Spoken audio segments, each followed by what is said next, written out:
اعوذ باللہ من الشیطان الرجیم بسم اللہ الرحمن الرحیم۔ قرآن کریم میں نبی کریم صلی اللہ علیہ وآلہ وسلم پر درود اور صلاۃ پڑھنے کا حکم اللہ تعالیٰ نے ارشاد فرمایا ان اللہ و ملائکتہ یصلون علی النبی یا ایہا الذین آمنوا صلوا علیہ وسلموا تسلیما، کہ بے شک اللہ تعالیٰ اور اس کے فرشتے نبی کریم صلی اللہ علیہ وآلہ وسلم پر صلاۃ پڑھتے ہیں۔ اے ایمان والو، تم بھی نبی کریم صلی اللہ علیہ وآلہ وسلم پر صلاۃ اور سلام پڑھو۔ تو آج کل ایک مسئلہ بہت عام ہو رہا ہے اور لوگوں میں گمراہی پھیلانے کی کوشش کی جا رہی ہے، جہاں رسول اللہ صلی اللہ علیہ وآلہ وسلم پر درود پڑھا جاتا ہے، وہاں نبی کریم صلی اللہ علیہ وآلہ وسلم کی آل پاک اور آپ کے صحابہ پر بھی درود پڑھا جاتا ہے۔ تو اب لوگوں کو صحابہ کرام پر درود پڑھنے سے منع کیا جاتا ہے، اور یہ کہا جاتا ہے کہ صحابہ کرام پر درود پڑھنا کہیں بھی نہیں لکھا ہوا، یا دکھائیں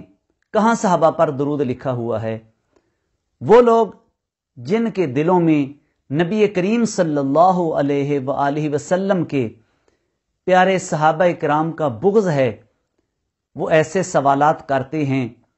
اور لوگوں کے دلوں میں شکوک و شبہات پیدا کرنے کی کوشش کرتے ہیں، اور بعض سادہ لو مسلمان، بعض سادہ لو لوگ ان کے اس جال میں پھنس جاتے ہیں۔ تو ہم چاہتے ہیں کہ اس مسئلے کی قرآن و سنت کے حوالے سے، قرآن و حدیث کے حوالے سے اس کی وضاحت کر دی جائے۔ تو سب سے پہلے ہم قرآن کریم سے دلائل پیش کریں گے، اس کے بعد حدیث پاک سے چند دلائل پیش کریں گے۔ تو اللہ تبارک و تعالیٰ نے قرآن کریم میں ارشاد فرمایا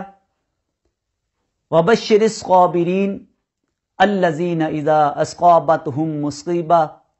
قَالُوا إِنَّا لِلَّهِ وَإِنَّا إِلَیْهِ رَاجِعُونَ أُولَئِکَ عَلَیْہِمْ صَلَوَاتٌ مِّن رَّبِّہِمْ وَرَحْمَةٌ۔ اللہ تبارک و تعالیٰ نے ارشاد فرمایا، اور صبر کرنے والوں کو بشارت دے دو، خوشخبری دے دو کہ جب انہیں کوئی مصیبت پہنچتی ہے تو وہ کہتے ہیں انا للہ و انا الیہ راجعون اولئک علیہم صلوات من ربہم ورحمہ واولئک هم المہتدون۔ وہی ہیں کہ جن پر ان کے رب کی طرف سے درود ہے، صلاۃ ہے اور رحمت ہے، اور وہی لوگ ہدایت یافتہ ہیں۔ یہ سورۃ البقرہ کی آیت نمبر 157 ہے۔ اور جب ہم درود پاک پڑھتے ہیں اللہم صلی علی محمد وعلی آل محمد، تو اس کا ترجمہ یہ ہے کہ اللہم صلی علی، اے اللہ تو رحمت بیج۔ صلاۃ کا معنی رحمت ہے۔ اگر ہم صلی کا معنی صلاۃ بھی کر لیں، درود نہ کریں، رحمت نہ کریں، تو پھر بھی یہ درست ہوگا کہ اللہم صلی علی، اے اللہ تو صلاۃ بیج محمد صلی اللہ علیہ وآلہ وسلم پر اور آل محمد پر، یا اے اللہ تو درود بیج، یا اے اللہ تو رحمت بیج محمد صلی اللہ علیہ وآلہ وسلم اور آپ کی آل پر۔ تو جب قرآن کریم میں بھی یہی ارشاد فرمایا گیا کہ اولئک علیہم صلوات من ربہم، کہ یہ وہ لوگ ہیں کہ جن پر اللہ تبارک و تعالیٰ کا درود اور اس کی رحمت ہے۔ تو اس آیت میں، اس آیت کے مصداق نبی کریم صلی اللہ علیہ وآلہ وسلم کے صحابہ کرام ہیں، جو کہ صبر کے اعلیٰ درجے پر فائز تھے۔ اور دوسرا سورۃ التوبہ کی آیت نمبر 103 ہے اللہ تبارک و تعالی نے نبی کریم صلی اللہ علیہ وآلہ وسلم سے ارشاد فرمایا، خذ من اموالہم صدقۃ تطہرہم وتزکیہم بہا وصلی علیہم، فرمایا ان کے مالوں سے صدقہ لو، تطہرہم وتزکیہم بہا، جس کے ساتھ ان کو پاک کرو اور ان کا تزکیہ کرو، وصلی علیہم، اور ان پر درود بھیجو، ان صلاتک سکن لہم، بے شک آپ کا ان کے لیے درود پڑھنا، درود بھیجنا جی ان کے لیے سکون کا باعث ہوگا۔ تو یہاں پر بھی صلات اور درود کے الفاظ استعمال ہوئے ہیں صحابہ کرام کے لیے۔ اور پھر فرمایا سورۃ الاحزاب کی آیت نمبر 43 ہے، هو الذی یصلی علیکم وملائکتہ لیخرجکم من الظلمات الی النور، هو الذی، فرمایا وہ اللہ ہے، یصلی علیکم، جو تم پر درود بھیجتا ہے، اور اس کے فرشتے۔ تو یہاں پر بھی صحابہ کرام کے لیے درود کا اور صلات کا لفظ استعمال ہوا ہے۔ اور بخاری شریف کی حدیث پاک نمبر 1497 ہے، حضرت عبداللہ بن ابی اوفا کہتے ہیں کہ جب بھی کوئی قوم آ کر رسول اللہ صلی اللہ علیہ وآلہ وسلم کی بارگاہ میں صدقہ پیش کرتی تو نبی کریم صلی اللہ علیہ وآلہ وسلم فرمایا کرتے، اللہم صلی علیہم، اے اللہ ان پر رحمت بھیج، ان پر درود بھیج۔ اور پھر فرماتے ہیں کہ میرے والد نے جب رسول اللہ صلی اللہ علیہ وآلہ وسلم کی بارگاہ میں صدقہ پیش کیا تو فرمایا، اللہم صلی علی آل ابی اوفا، اے اللہ آل ابی اوفا پر درود بھیج،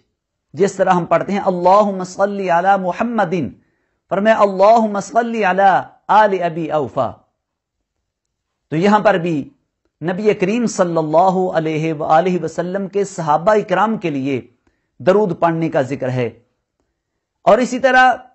سنن ابو داؤد شریف کی حدیث پاک ہے، 1533 نمبر ہے حدیث پاک کا، ایک صحابیہ نے عرض کی کہ میرے لیے اور میرے خاوند کے لیے دعا فرمائیں، تو رسول اللہ صلی اللہ علیہ وآلہ وسلم نے ارشاد فرمایا، صلی اللہ علیہ وعلی زوجک، فرمایا اللہ تبارک و تعالی تجھ پر اور تیرے خاوند پر درود بھیجے، رحمت نازل فرمائے۔ اور موطا میں حضرت امام مالک رحمۃ اللہ علیہ نے صحابہ کرام کا عمل بیان فرمایا ہے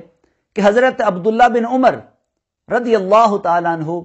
نبی کریم صلی اللہ علیہ وآلہ وسلم کی قبر انور کے پاس کھڑے ہوئے اور نبی کریم صلی اللہ علیہ وآلہ وسلم پر درود بھیجا۔ پھر اسی طرح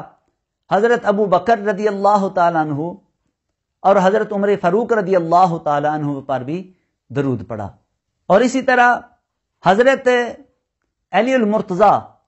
رضی اللہ تعالیٰ عنہ جب آپ حضرت عمر فاروق رضی اللہ تعالیٰ عنہ کے پاس آئے، اس وقت جب ان کی شہادت ہو چکی تھی اور ان کو کفن میں لپیٹا گیا تھا، تو وہ آئے اور آ کر وہاں فرمایا، فقال صلی اللہ علیہ، فرمایا اللہ تجھ پر رحمت نازل کرے۔ تو یہاں پر بھی صلی کے الفاظ آئے ہیں، یعنی قرآن کریم میں اور احادیث میں کثرت کے ساتھ درود پڑھنے کے، صحابہ کرام پر درود پڑھنے کے الفاظ آئے ہیں۔ اور اسی طرح جو صحابہ کرام ہیں ان میں نبی کریم صلی اللہ علیہ وآلہ وسلم کی آل بھی داخل ہے، اہل بیت بھی داخل ہیں۔ تو جب ہم صحابہ کرام کا نام لیتے ہیں تو ان میں نبی پاک صلی اللہ علیہ وآلہ وسلم کے تمام آل اور آپ کے اہل بیت بھی آ جاتے ہیں۔ تو اس سے یہ پتہ چلا کہ نبی کریم صلی اللہ علیہ وآلہ وسلم پر درود پاک پڑھا جائے، آپ کی آل پر بھی درود پاک پڑھا جائے، اور نبی پاک صلی اللہ علیہ وآلہ وسلم کے صحابہ کرام پر بھی درود پاک پڑھا جائے، یہ قرآن کریم سے بھی ثابت ہے اور نبی کریم صلی اللہ علیہ وآلہ وسلم کی احادیث سے بھی ثابت ہے، اور صحابہ کرام کا بھی یہ امر رہا ہے کہ وہ جہاں رسول اللہ صلی اللہ علیہ وآلہ وسلم پر درود پڑھتے تھے ساتھ صحابہ کرام پر بھی درود پڑھتے تھے۔ تو جس کسی نے یہ بات کی ہے کہ صحابہ کرام پر درود پڑھنا یہ کہیں لکھا نہیں ہوا، ہو سکتا ہے کہ وہ قرآن نہ پڑھتا ہو، یا قرآن اس نے اگر پڑھا ہوگا تو قرآن کریم کو سمجھا نہیں ہوگا۔ بہت ساری ایسی آیات ہیں جن میں صحابہ کرام پر درود پڑھنے کا اور صلاۃ پڑھنے کا ذکر ہے۔ اللہ تبارک و تعالی ہمیں ہر قسم کے فتنوں سے محفوظ فرمائے۔